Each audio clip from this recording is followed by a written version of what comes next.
North east seat पर इस समय हम लोग मौजूद हैं, जहां से कांग्रेस के प्रत्याशी हैं असलम साइकिल वाला। चुनाव प्रचार जारी है। यहां पर आम आदमी प्रत्याशी ने अपना नामांकन वापस लिया।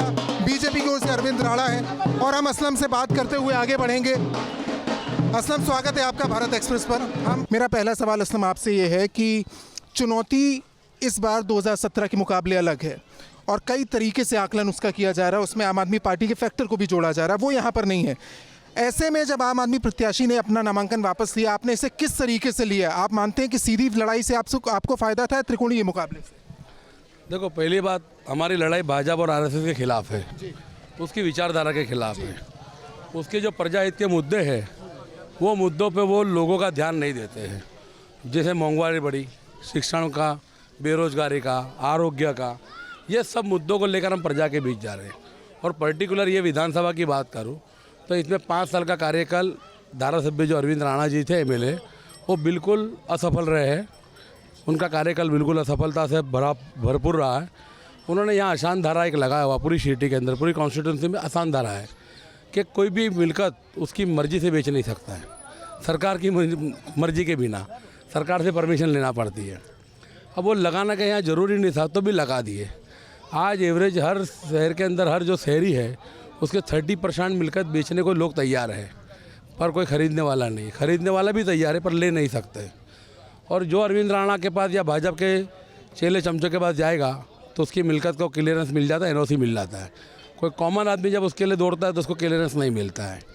पुलिस में भी भ्रष्टाचार भरपूर बढ़ा है, मामलतदार कचहरी, कलेक्टर कचहरी में भरपूर बढ़ा है। गंभीर आरोप आप लगा रहे हैं। ऐसे समय में मैं इसको और एलोबरेट करते हैं और आगे जोड़ते हैं। असम भाई, ये गुजरात मॉडल की चर्चा तो पूरे देश में है, पूरी दुनिया में है। मैं आपसे ये पूछना चाहता हूँ कि यहाँ के लिए 2017 से लेकर 22 तक आपने जो फ़र्क महसूस किया, आपने बताया कि किस तरीके की दिक्कत है। आपका एजेंडा क्या है? आप जीतते हैं तो इस सीट के लिए आप क्या करने वाले? प्राथमिकता आपकी क्या होगी? देखो, सूरत को नरेंद्र मोदी साहब ने स्मार्ट सिटी का लक़ब दिया है, स्मार्ट सिटी बनाया। पर ये जो पूरा एरिया है, सेंट्रल जोन सूरत, जो असल सूरत है, पूरे सूरत का जन्मदाता ये यहाँ की सरजमी है।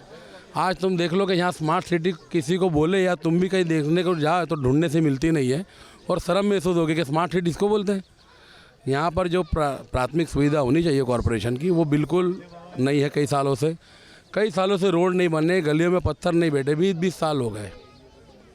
लाइट के थमले भी नहीं चेंज हुए, ड्रेनेज भी वही के वही है, पानी की भी समस्या वही के वही है। और सफाई तो आपको दिख ही रही कितनी ज़ोरदार चल रही है, फिर भी हमारे सूरत को नंबर 1 मिलता है सफाई के अंदर।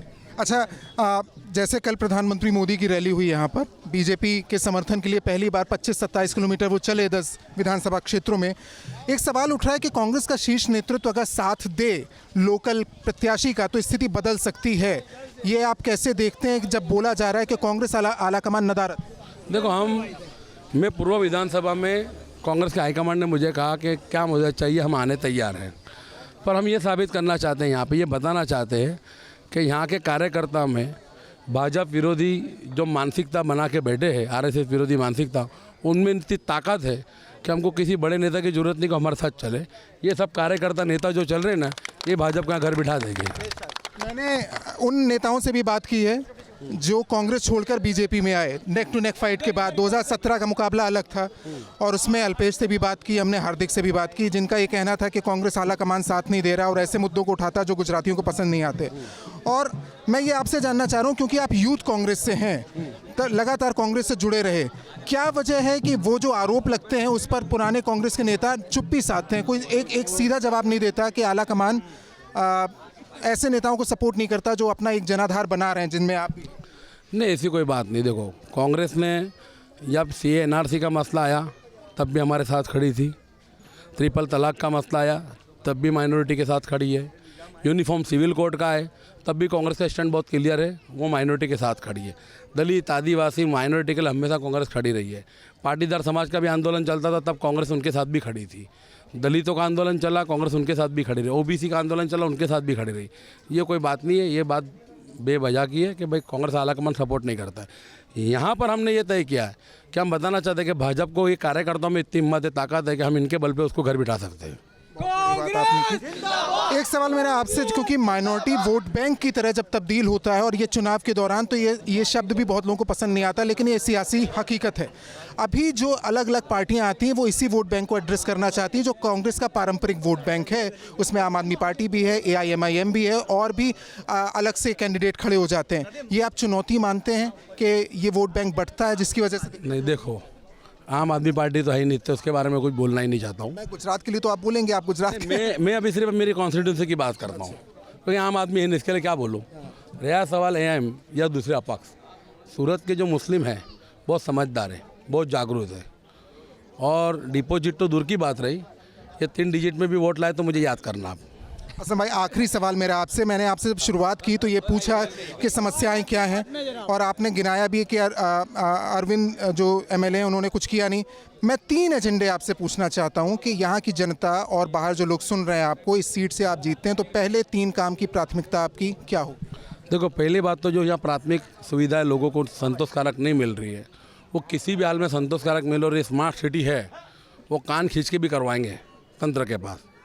और वो 6 महीने बाद आप आ जाना, जब मैं जीत जाऊँ तो उसके 6 महीने बाद आप आ जाना, आपको खुद देखने मिल जाए। ये जो तमाम जगह नेता कहते हैं जीतने के बाद अपनी सीट पर कि सरकार साहब हमारी नहीं है, सरकार साहब हमारी नहीं है। देखो, मैं MLA बना तो समझ लो सरकारी बनी, ये समझ लो, इतना मुझे विश्वास है। बहुत बहुत शुक्रिया असलम हमसे बात करने के लिए। तो ये चुनाव प्रचार लगातार जारी है। इस समय ये सूरत ईस्ट सीट है जहां से चुनाव प्रचार असलम कर रहे हैं, और ये उन मुद्दों पर हमने बात की जो यहाँ के कोर मुद्दे हमें नज़र आते हैं, और इन मुद्दों को एड्रेस करने की का वादा असलम साइकिल वाला कर रहे हैं। लगातार हमने वो सवाल किए जो हम जानना चाहते थे कि असलम साइकिल वाला का इस पर क्या स्टैंड है, और सूरत ईस्ट से अगर वो जीतते हैं तो वो क्या वादा सबसे पहले पूरा करेंगे। सूरत ईस्ट से कैमरामैन कृपाल के साथ रोशन मिश्रा, भारत एक्सप्रेस।